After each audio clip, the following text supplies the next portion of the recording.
नमस्कार, मैं ओम प्रकाश इंगड़े, भारतीय जनता पार्टी इंदौरा बालाभाऊ पेठ मंडल का अध्यक्ष हूँ, भारतीय जनता पार्टी का। मैं पिछले कई सालों से भारतीय जनता में पार्टी में काम करते आ रहा हूँ और एक साधारण कार्यकर्ता से शुरुआत किया था मैंने और आज मंडल अध्यक्ष इस पद तक पहुँचा हूँ। मंडल अध्यक्ष का पद साधारण नहीं होता क्योंकि बहुत सारे कार्यकर्ता आज भी पुराने ऐसे हैं कि जिन अभी तक ये पद तक नहीं पहुँच सके। और मेरा रीजन ये है ये पद तक पहुंचने का कि हम जो वर्क करते हैं ग्राउंड लेवल पे, ग्राउंड से सीधा हम आसमान में नहीं पहुंच सकते, हमको धीरे धीरे सीढ़ियाँ चढ़ते हुए ऊपर जाना पड़ता है। तो जिस तरीके से हम पार्टी का काम करते आ रहे हैं तो पार्टी ने हमको इस लायक समझा और आज मुझे भारतीय जनता पार्टी का जो महत्वपूर्ण मंडल अध्यक्ष का पद है वो दिया है। और रही बात दूसरी आने वाले चुनाव की, महानगर पालिका चुनाव आने वाले हो सकता है नवंबर या दिसंबर में लग जाए। तो चुनाव की तैयारियां हमारी मैं कैसा है कि राष्ट्रीय पार्टी का पदाधिकारी होने के कारण हम हमारा जो कार्य है हम बूथ लेवल से कार्य चालू करते हैं और ऊपर तक पहुंचाते हैं, ताकि जब तक हमारा ग्राउंड जो है वो मजबूत रहेगा तभी हम कहीं ना कहीं आज एक समय ऐसा था कि भारतीय जनता पार्टी के सिर्फ 2 सांसद थे और आज 250 के ऊपर सांसद है। तो उसके पीछे कारण यही है कि भारतीय जनता पार्टी का जो कार्यकर्ता काम करता है, अब बड़े लोग तो इनको ऐसा कहते हैं कि देव दुर्लभ कार्यकर्ता, और सही बात है। भारतीय जनता पार्टी को ही ऐसे कार्यकर्ता मिले हैं जो खुद का घर दार छोड़ छाड़ के जो काम करते हैं, पार्टी के लिए पूरा समय देते हैं। और उसी कड़ी में मैं एक छोटा सा कार्यकर्ता जुड़ा हूँ। आज मैं जो काम कर रहा हूँ वो पार्टी के बड़े जो शीर्ष नेतृत्व है हमारा, माननीय नरेंद्र जी मोदी, माननीय देवेंद्र जी फडणवीस, माननीय गडकरी साहब और हमारे जो उत्तर नागपुर के नेता लोग हैं, इनके माध्यम से मैं इस कार्य में जुड़ा हूँ। और आने वाला जो महानगर पालिका चुनाव है, हमारा जो उद्देश्य है, अब मेरा कैसा है कि मेरा अकेले का नाम चुनाव में है ये ठीक है, मगर मेरे तरफ जो जवाबदारी है, मेरे तरफ टोटल 6 नगर सेवकों की जवाबदारियां है, जो जिसमें से मेरे को 6 के 6 नगर सेवक चुन के लाना है। अब उसके लिए पार्टी जो जो जवाबदारी मेरे तरफ देती है मैं उस प्रकार से उसको हैंडल करने की कोशिश कर रहा हूँ। और हमारा बूथ स्तर पे काम चालू हो चुका है। हम हर एक घर में जाके अब जो जो हमारी योजनाएं आ रही है, आज भारतीय जनता पार्टी के माध्यम से इतनी योजनाएं ग्राउंड पे चल रही है, चाहे वो लाडली बहन योजना हो, संजय गांधी निराधार योजना हो, श्रमिक योजना हो, महिलाओं के लिए मूलधन योजना हो, ऐसे कईयों योजनाएं हैं। वयोश्री 65 साल के ऊपर जो काम करे उनके लिए वयोश्री योजना है, जिसमें 3,000 रुपये साल का उनको मिलता है। उसके साथ में जो लगने वाला साहित्य है, उनको कमबोर्ड से लेके व्हील चेयर से लेके बाकी XYZ कमर पट्टा है, गले का पट्टा है, ये सारी चीजें हम उनको प्रोवाइड कराते हैं माननीय गडकरी साहब के माध्यम से। तो ये सारी यानी आखिरी के जो हमारा जो उद्देश्य है, आखिरी का जो गरीब व्यक्ति है वहां तक भारतीय जनता पार्टी पहुंचने का काम कर रही है और उनका महत्व क्या है ये उनको समझाने की कोशिश कर रही है। तो आज हम जो काम कर रहे हैं भारतीय जनता पार्टी के शीर्ष नेतृत्व के वजह से कर पा रहे हैं और एक अच्छा वातावरण बना हुआ है भारतीय जनता पार्टी का। आज हमारे शहर अध्यक्ष माननीय दयाशंकर तिवारी जी ने हमको बार बार मीटिंग्स लेके हमको बता रहे हैं कि हमको किस तरीके से ग्राउंड पे काम करना है और किस तरीके से हम अपनी सीटें निकाल सकते हैं। आज उत्तर नागपुर ऐसा क्षेत्र था बिल्कुल यानी बैकवर्ड ही समझा जाता था उत्तर नागपुर को, मगर आज के जो पिछले 10 साल में जो 11 साल में जो यहाँ डेवलपमेंट हुआ है उसका उसका जो चेहरा पूरा बदल गया है। जबकि यहाँ के पूर्व आमदार और अभी रनिंग में भी आमदार है माननीय राउत साहब, इन्होंने एक समय कहा था कि मैं उत्तर नागपुर को सिंगापुर बनाऊंगा करके, मगर ऐसी कुछ पूरे उत्तर नागपुर की दुर्दशा करके रखे उन्होंने।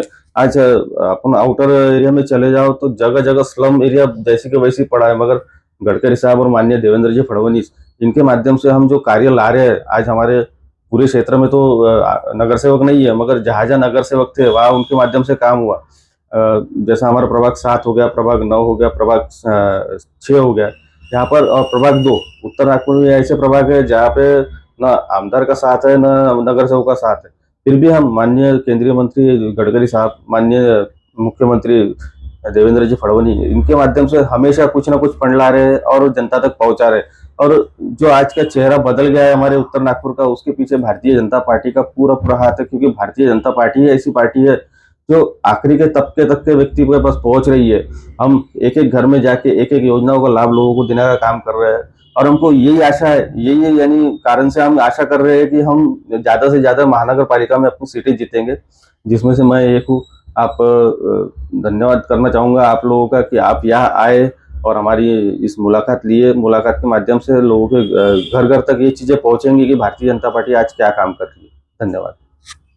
और एक सवाल है, 2-3 सवाल है हम्म।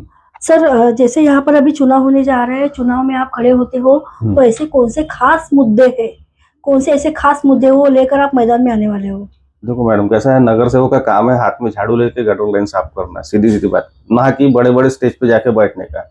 आज हम नगर सेवक इसलिए चुनते हैं कि हमको जो प्राथमिक समस्या है, रोड हो गया, गटर हो गया, नल पीने का पाइपलाइन और जो क्षेत्र का अव्यवस्था है, उसके ऊपर मेन काम करना हमारा प्रमुख उद्देश्य है। ये काम करेंगे तो ही नगर सेवक अपना काम कर पाएंगे, नहीं तो ऐसे नगर सेवक तो कई आए कि जिन्होंने फाइलों पे काम किया और जमीन पे काम हुआ ही नहीं है। मगर हम भारतीय जनता पार्टी के कार्यकर्ता ऐसा है कि हमको जो काम मिलता है, हम फाइल के बजाय हम जमीन पे काम करना मुनासिब समझते हैं। आज भी हम कर रहे हैं। आज इस प्रभाग के लिए बोलो या इस मंडल के लिए माननीय गडकरी साहब ने हमको 75 लाख रुपए दिए। क्यों दिए? कि जन समस्याओं का निवारण कर सके हम। हमारा उद्देश्य, हमारा कुछ नहीं है, उद्देश्य यही है कि हम नीचे के तबके के लोगों तक कैसे पहुंचे और कैसे उसका समस्याओं का निराकरण करें। उद्देश्य यही है हमारा। सर, उत्तर नागपुर में आप रहते हो, उत्तर नागपुर में आप अपने प्रभाग में क्या ऐसा विकास करना चाहोगे? विकास का ऐसा है मैडम, उत्तर नागपुर में जो मेरे क्षेत्र में एरिया आता है, उस एरिया में कुछ ग्राउंड ऐसी खस्ता हाल में पड़े हैं आज भी, जहाँ पर अवैध कार्य चलते हैं।